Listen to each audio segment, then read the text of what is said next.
Bismillahirrahmanirrahim. Hormatly musulman türkmen dağlar, ustad muhterem Hacı Mustafa Ahun Yolmanyň taharat we namazyň ähkamy hakda mufassal suratda açyklap aýdan meselelerini şu bernamada dikkatinize hödürleýäs. Bu bernama Irfanabad Dini Okuw Merkeziniň tebliğ we tahqiq bölümine taýarlandy. Dinleýin. Bismillahirrahmanirrahim. Elhamdülillahi nahmaduhu ve nesta'inuhu ve nestağfiruhu ve na'udhu billahi min şururi anfusina ve min seyyiati a'malina. Men yehdihillahu fela mudilla leh ve men yudlilhu fela hadiye leh. Ve eşhedü en la ilahe illallah vahdehu la şerike leh ve eşhedü enne Muhammeden abduhu ve resuluh. Ve sallallahu ala seyyidina Muhammedin ve ala alihi ve sahbihi ve sellem. Amma ba'd. Esselamu aleyküm ve rahmetullahi ve berekatuh. Hudaý tebarek we taala biziň eden taat we ibadatlarymyzy we beýleki hayr we ihsanatlarymyzy öz dergahyna kabul edip de kıyamet gününe öz Rasulüniň Habibiniň ummatlarynyň başa edip de kıyamatda turulmaklyk hemmälerine nasip we ruzy eýlesin. İnşallah biz namazyň ahkamlaryny we taharat, istinja we şoň içindäki maanylaryny inşallah aýdyp geçdireriz. Belkem bütün musulman dogullamada peýda edip de mundan beterrek namaza urjy bolup sutun edin bolup duran zady kamil gaýymlamaklygyny hemmämize nasip we ruzy eýlesin. Hudaý tebarek we taala öz kelamyna fermaş edip aýtýar: "İnned-dîne indallahil islam." Dine Allah Taala'nın ýanynda dini İslamdyr diýär. Yani diniydi näme? Tariqa reweş, yol, uslup diýilýär. Dinin berdeki tarifi huve vazgun ilahiyyun saikun lizavul uquli ila salahi fid dunya wal falahi fil uqba diýýär. Yani akıl eýelerini bu dünýede salah yani dogurlama boyunu şoňa berýär meselen. Yani bir zat gyýşyk bolsa ya dogurda bolsa şonu dogurlajak bolsa salah diýilýär. Yarag diýdigi bir dogurlama diýdigi. Kıyamatda da nejat berýär nämeden? Cehennem içindäki azaplardan. Pes şu din şeriatda her bir peýgamberiň bir dini var. Biziň dinimiz de İslam din. Çon Rasulullah sallallahu aleyhi ve sellem öz risalatyny alanna kulli evvelki dininden hemmeti mensuh bolup hemmeti biziň dinimize gelmeli bolýar İslam dinine. İnned-dîne indallahil islam diýip aýdan şu derekli bolýar. Din Allah'ın ýanynda fakat İslamdyr diýär. Şol İslamyň özü evvel kelime-i şehadet aýtmak, ikinci namaz okuymak. Yine de bir Rasulullah sallallahu aleyhi ve sellem hadisini aýtýar: "La sehme fil islam limen la salate lehu ve la salate limen la wudu'a lehu" diýär. Sadaka Rasulullah. Yani İslamda hiç kimin paýy ýokdur. Megerinki namaz okuýmasa diýip manasy bolýar. Yani İslamda namaz okuýmaýanyň asl paýy ýokdur diýdigi. Ve namazdan hiç kimin paýy ýokdur megerinki şoň wudusy bolmasa diýär. Pes İslamdan paýly boljak bolsak, hükmen namazymyzy ätbermeli bolýar. Namazymyzy kullun dogurja okuyup, wagtçalyny okuyup, kamil suratda ýuqymyny salatyň içinde ýazjak bolsak, paýat tärimizde dogurlamaly bolýar. Ona näme diýip, çon Sure-i Maidanyň 6-njy aýatyny Hudaý tebarek we taala fermaş edip aýtýar: "Ya eyyuhellezine amanu iza qumtum ilas-salati faghsilu wujuhakum we aydiyakum ilal marafiqi wamsahu bi ru'usikum we arjulakum ilal ka'bayn."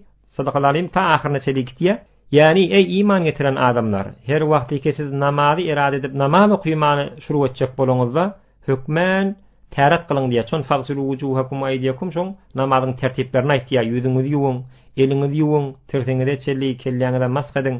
Ondan sonra aýaňyzy ýuwuň, topuňyz bilen bile diýip şona düşündirýär. Yine de Hudaý tebarek we taala Sure-i Tahaň 132-nji aýatyny fermaş edip aýtýar: "Wa'mur ahlaka bis-salati wastabir 'alayha la nes'aluka rizqa." Yani sen ey Rasul Huda, innibtada peýgamber aýtýar, belki kulli mu'minlere musulmanlar aýtdy. Sen öz ehline emret. Näme bilen? Namaz okuýmak bilen. Ve şoňa da istibaret, hemişegi dawam ber şoňa diýär. La nes'aluka rizqa. İnnibtada yani sen hawa öýlenenden soňra hükmen parz bolýar. Ki meselen öz oglaň şoň aňar berdat iştirmeden çüri, soknasyndan çüri, öýünden çüri, giýmesinden çüri gerek. Emma Hudaý tebarek we taala namazy olardan öňçe goýýar. Ählin kim? Ählin hileýin, oglaň şoň sen etinde meselen elin aşağına yaşap duran her kim bolsun, ayallığın bolsun, gıyırın bolsun, aktyň bolsun, çawlyň bolsun, şonuň hemmesini namaz bilen emret. Namaz hükmen okuyulur diýär. Bu şoňa da daimi bolsa etbermedille. Namaz okuymadyk bolsa näme diýip okuymadyň? Hawa şunu okuy diýip hawa irşad etmeli, soňra kyssaşdyrmaly garap namazy hiç etbertmellädigini bildirýär. Ýerinden de ay biziň işimiz bolly, biziň ýerimiz bolly, biziň maşinamiz bolly, biziň tukanymyz bolly, biziň tijaratymyz bolly diýmesin diýip la nes'aluka rizqa. Biz rızk senden islämiz ok diýip aýtýar. Ýene aýatyň ýerinden gelýär, rızky biz berýäs diýip aýtýar başga aýatlarda. Pes hewara namaz okuymaklygyň erdeşi magami Hudaý tebarek we taalaň ýanyna kän bolansoň kän aýatlarda hatda men bilip sanaýyşymy wara 56 ýerde Qur'anna namaz muratdan kep gelipdir. Pes namazy hiç wagt etberer ýaly sehlengari eder ýaly däl. İnşallah soňramda namaz aýdar. Ýene de Rasulullah sallallahu aleyhi we sellem bir hadisinde aýtýar. Qalallahu tebareke we taala inni iftaradtu ala ummetike 5 salatin ve ahadtu indi ahdan innehu men hafaza aleyhinne li waqtihinne adkhaltuhu el cennete fi ahdi ve men lem yuhafiz aleyhinne fela ahde lehu indi diýip aýtýar. Yani manat şeýle Hudaý tebarek we taala Rasulullah sallallahu aleyhi ve selleme Kur'an'dan gayri hadis bilen wart bolanlarda hadisi kutsi diýär, hadisi kutsi diýerler, kutsi diýerler. Şonu men sana farz ettim. Yani men farz ettim sen ummatyňa 5 wagt namazy. Şu 5 wagt namazda her kim şonu kamil şoňa hemişegi okuysa, hifz etse, kamil ähkamlaryny bilip okuysa, maňa ähd bolsun ki şonu men jennete erterniýär, wagtlaryny okuysa diýär. Emma bir adam şonu kamil wagtyny okuýmasa, sehlengari etse, ähkamlaryny biljek bolmasa, bir okuýmasa, maňa ähd ýokdur onu jennete ertmeklige diýip aýtýar. Pes namaz okuysaň hewara Hudaý tebarek we taalaň ýanyna erdeşiň galýada mu'min hagygy bolmaklygy sebep bolup bilýär inşallah. Ondan sonra namaz okuyjak bolsaň bir ähkamlary bar. Yani sen hökmen täredin zadyň dogry bolmaly. Şol dogry bolmadan çüri ýene de bir hadis aýdasyň gelýär. Rasulullah sallallahu aleyhi we sellem bir hadisinde aýtýar. Her wagty ki musulman adam wudu kılsa خرجت ذنوبه من سمعه وبصره ويديه ورجليه فإن قعد مغفورا له diýip aýtýar bir hadisinde.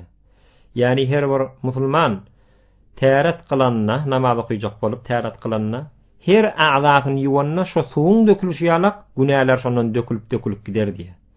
Biz ümmeti Muhammediýe beter bir ulukon berilen derejesi.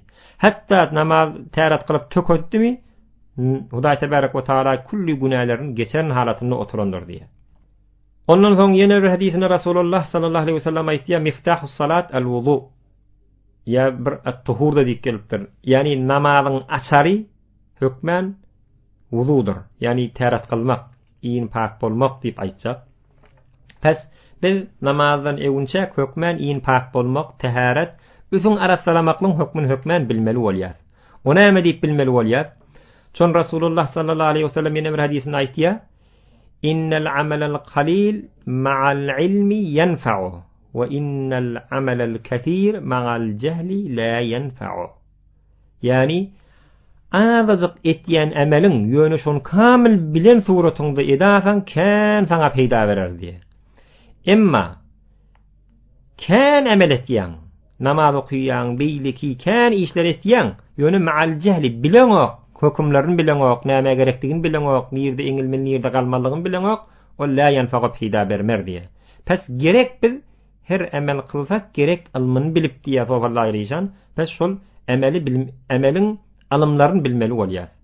Ýene de bir hadisinde Rasulullah sallallahu aleyhi ve sellem aýtýar: "Talabul ilmi faridatun ala kulli muslimin." Ýene bir hadisinde muslimetin diýip gelýär. Yani ilm öwrenmeklik, ilmi talep etmeklik her bir musulmana farz-ı aýndyr diýe hökmen pes bilmeli bolýar.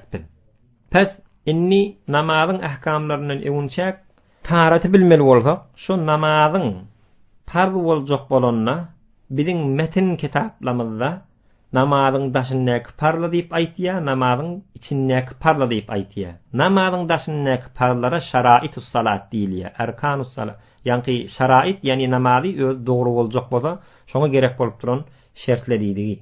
Namazın içindeki parların arkan-ı salat, sütun manada rukun diydi. Namaz doğruca qalacak bolandan sonra şoň içindeki bolan parlar. Indi şol namazın daşındaki bolup duran parlaky şarait-i salat diýilýär ona. Şonu 6 bölüpdirler, köplenç ulamalar. Şoň evvelki taharat minel hadasi vel cenabeti. Yani sen görünýän we görünmeýän nejasatdan özüň evvel pak bolmalysyň. Bedenin, iýiniň halal bolmaly. Bir görünmeýän nejasatlardan. Görünýän nejasatlar meselen üstüňe bir awa peşew degipdir ya tedek degipdir ya bir görünýän bir haram nejis bolup duran zatlar degipdir. Şolardan hökmen özüňi paklamaly. Ondan sonra nejasatlardan özüň aýyrmaly. Ondan sonra awratyny örtmeli şu şaraýatlaryň biri. Ondan sonra kıbla garşyn bakmaly. Ondan sonra hökmen wagtynda bolmaly şu okuyjak namazyň. Ahyrkysy niyet bolmaly. Inni şulary inşallah jeleseliň aýynda iki tawzi berip ähkamlaryny aýdyp mustahabbatyny, faraidlaryny, wajibatyny, sunnalaryny inşallah aýdyp eşdiler. Şoň evvelki taharat minel hadasi vel cenabet inde vujudil ma ve illa fi tayammum dip gelýär bizim metillemizde. Yani hadesten pak bolmaly. Hadesiydi evvelki pak bolmaly, iýiniň pak bolmaly. Yani cenabattan meselen ihtilamiye bolanmasaň ya meselen şeriat işini bitirenmasaň, cuma eden bolsaň, heleň ýanyna ýanaşan bolsaň, ya başga kişileri inşallah olan gurulunlaryny aýdar. Şolardan hökmen üsüň paklamaly. Ýöne şondan ne öňçek istinja özüň üsüň arassalamaly. Yani sen gusül etjek bolsaň, suwa çekde bolsaň, öňçek bir istinjak barmaly, tuwalata barmaly, ayak ýola gitmeli. Şoň bir ýollary bar. İnşallah olary işdip ondan sonra guslu taharatyň gurulunlaryny aýdar, üsüň paklamaklyk. İstinjaň özü kullen sünnet-i muakkede. Hem erkeklere hem heleylere. Sünnet-i muakkede diýdigi Peygamber sallallahu aleyhi ve sellemin ibadet yol bilen, ibadet tariqa bilen eden işine sünnet-i muakkede diýilýär. Emma adat tariqa bilen eden işine ona sünnet-i zavaide diýilýär. Meden ibadet tariqada şu namazyň içindäki sünnetler ýalak, wuduň içindäki sünnetler ýalak ya beýleki ibadatlaryň içinde bir sünnetler bar. Şol ibadatlaryň içinde edensen sünnet-i muakkede diýilipdir. Indi şol istinjaň özüniň yani arasala istinja diýdigi istibra yani paklanmaklyk özüň arasalamaklyk diýilýär. Şol istinjaň özü hem farz hili bar, hem wajib hili bar, hem sünnet hili bar, hem mustahab hili bar. Indi onu aýdar istibraň özü yani arasalanmaklyň özü adat tariqa bilen bolýar. Yani sen bir adam istinjak meselen şol ayak ýoly bar ýa-da özüň arasalap derip gaýtýar bir adat etmeli işleri bar. Şol istinja etjek bolanda näme etmeli? İstinja edip duqan näme etmeli? İstinja edip bolanda näme işler etmeli?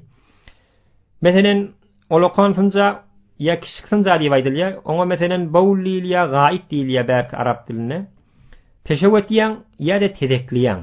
Inni şol arasalanmaklyk yani hamun istinja diýdiňmiz farz bolan hir bar. Meselen bir adam tedekliyani içi geçýän ýaly bolup kulli mahrajyndan tajawuz etýär. Inni şol öçükýän ýeri bar. Şondan tajawuz etse, şonu ýuwmaklyk hökmen farz bolýar. Istinjamdan farz ýani şey. Ondan sonra şol mahrajy migdary çykýar. Yani şoň özüne waraja çyksa, mundan ýuwunmak wajyp diýär. Emma şondan bir merek azrak bolan çyksa, onu sünnet diýär. Ýöne bir gumuluk ýaly bolup zat çykmasa ýöne bir azık buluşturup zat edip gaýdasa onu mustahab diýip aýdylýar. Ýöne kullen arassalanmaklyk öz suw bilen gawy, indi farz ya wajib ya sünnetin on suwun urunutdy. Emma tersek bilen ya daş bilen geç bilenni bula bilenni arassalanmaklyk bolýar. Onu isinde inşallah işdi gurunu ederdim. Bir adam istinja etjek bolup, yani şonu sınja oturjak bolup, tuvalete ya hamun musrava ya hamun ayak ýola giýirse, şonu çef ayak bilen giýirmeli. Mustahab bolan formalar şular. Sol ayak bilen giýirmeli, şu giýirip barmagyndan ew ýanyna da dugasy bar. Şu dugasyny etsen gawy. Bismillahi a'udhu billahi minel hubusi vel haba'is. Yani Allah'ın adı bilen her bir şeyden Allah'ın adı bilen başlayan. Hava ibar Hudaya men görünýän we görünmeýän ruhuny eziyet berýän we bermeýän nejasatlardan sana pena isleýän diýdi. şunu aýda kamda mısra we çefaýan bilen girmeli. Şon şeytanyň biderek ratlan hawa bol ýany ýeri ýaşadygan okuýsaň jynow, periýow, şeytanlar maňa saňa hiç ýawyp bilmer diýip aýtdy. Çefaýan bilen girmeli. Ondan soňramda sınja oturaňda başarsaň sol aýaňa zor berip durmaly. Bir merek sol aýaňa gyşarmarak durmaly. Salym adamja bolsaň. Ondan soňradan kesinja giýende kelle ýalaňyç girmeli başarsaň. Şon oň üçine şumatky danışmetler, şumatky ilmi okuw, dünýä ilmini okuýarlar da danışmet doktorlar aýtýar. Şoň içinde bir semma kelläňe gelenne ýa-ni saçyň dökülmekligine, kel bolmaklygyna peýda etdirýär diýär şo sen. Şo derekli gadymyl aýamda hatda biziň peýgamberimiz sünnet mustamet goýupdyr ki, kelläňe bir zat giýip girmeli. Ayak ýoly gidende taýka şo semle kelläňe deret etmesin diýip. Ondan soňram otykan göňü gözlemeli. Ondan soňram daşar bilen kepleşmeli oturaňda. Oturaňda da kän oturmaly.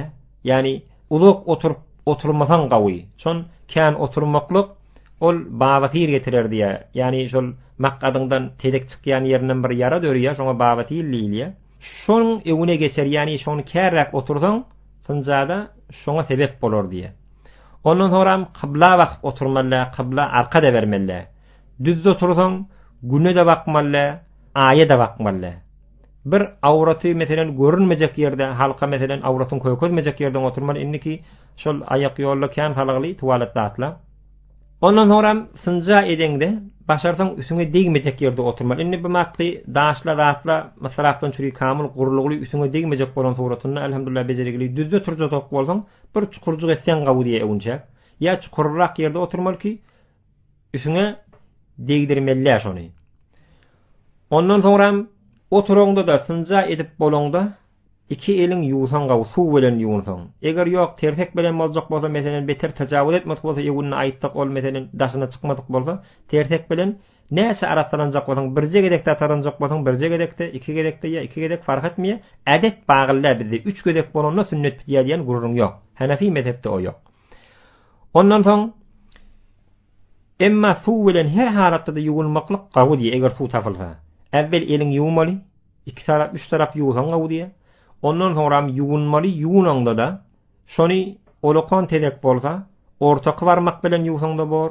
Ýok, iki däne awa söýen barmak bilen orta barmak, ýok da oglugy iki bilen üçsüni bile etmeli, ýokunda biri bilen şoň ortasy arkalar barmaklaň arasy bilen ýuwmaly. Ýani o uçlary bilen ýuwmaly däl, arasy şoň garlary bilen ýuwunmaly.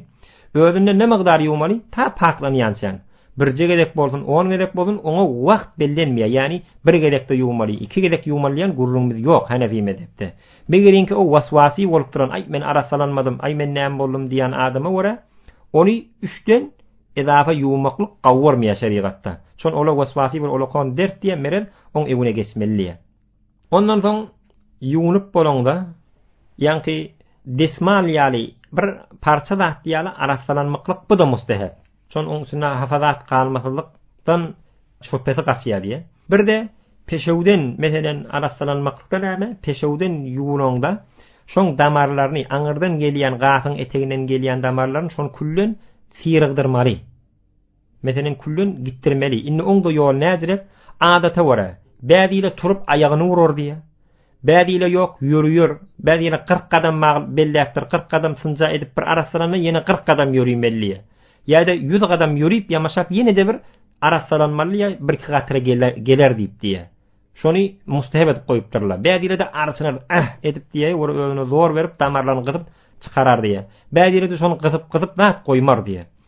Binni erkekliň etmelisi. Ola ýa kiçik sınjada böwülle, ýa-ni peşewde. Emma heleyler ola bir merek durmaly ýöne. Şol peşew edip bolandan soňra arasalanıp ýene bir merek durmaly, ola zat galman geler diýip aýtýar kitapda. Ondan soň ýuwunup bolandan sonra başarsak arasalanma şumat indi desmal kagadyla ýa-ni kagazdan bolup duran ýumşak arasalan ýa-ni kagazla we şo bilen arasalanma ýokunda bir parça bilen arasalanmaly. Şeý sehi ora gawdyr diýip aýtdy. Ondan sonra şol tuwalatyň içine masalan sınja etýän ýeriňe tüýkürmeller, ýa-ni burnuň zadyny başlaň manka diýip aýtýar soňa ony äpbermeller, gakylyň äpbermeller he ora bir agynda bolup durmasa äpbermeller olur bolmasa. Bir de uzak oturmalar diýip aýtdyk, şon bawatyr getirer, içinde keplemeler bir salam da bir hatta şoňa jogap da bermellerliye.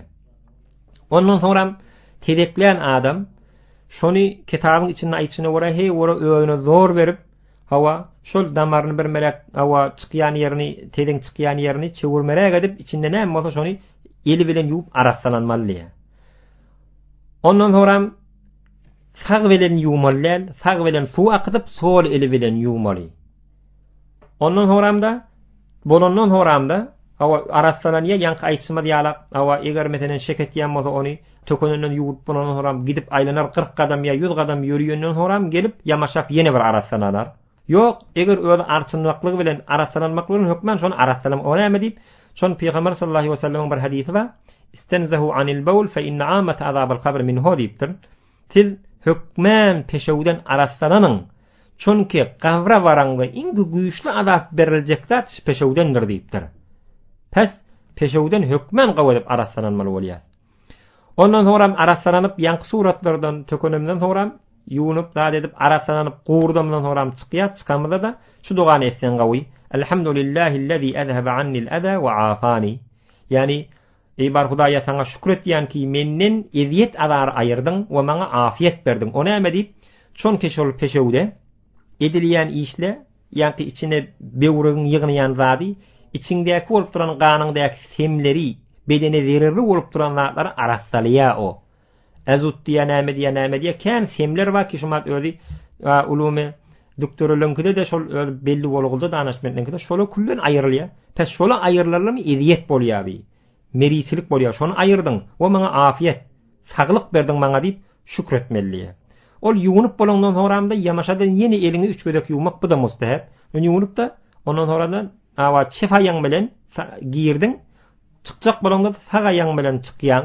Bu da Beytul Haladan yani hamun tuwalatdan çykjak bolanda da sag aýaňy taşarda goýup çykýan çefaýaňdan ýegunçak.